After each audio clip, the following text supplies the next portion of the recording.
I don't particularly care for Nancy Pelosi, and I don't always agree with everything she says, but this one I do agree with her on. Nancy Pelosi says that the House will vote to limit 45's war powers on Iran as the tensions grow between them. On Sunday, House Speaker Nancy Pelosi said the House of Representatives will vote this week on legislation to limit 45's military actions on Iran in the wake of increased tensions between the two countries after 45 ordered an air general Soleimani last Thursday. In a letter to Democratic members of the House, Pelosi said the provocative and disproportionate airstrike on Soleimani endangered our service members, diplomats, and others by risking a serious escalation of tensions with Iran. Pelosi thanked lawmakers for their patriotic leadership during their tense period, but didn't thank 45 because 45 doesn't have any patriotic leadership.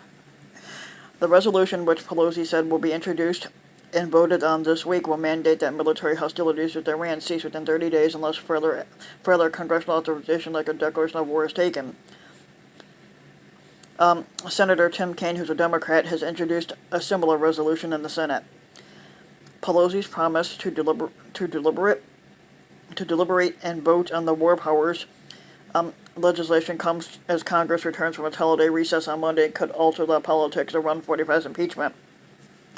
The House voted to impeach 45 on December 18th, but has declined to send articles of impeachment to the Senate over concerns about a fair trial. Senate Democrats and Republicans have deadlocked in negotiations over the format of a trial.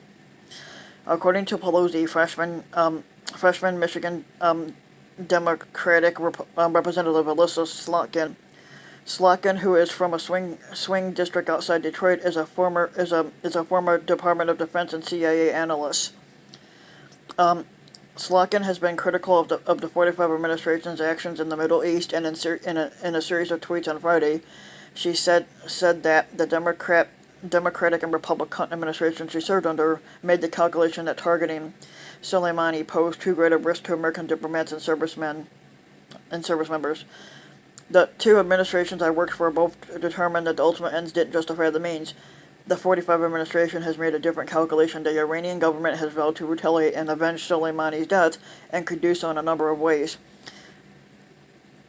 Soleimani's killing has sparked fears of a broader conflict in the Middle East as tensions between the United States and Iran have escalated. On Sunday, the Iraqi parliament voted to expel American soldiers from the country, drawing the threat of sanctions from 45.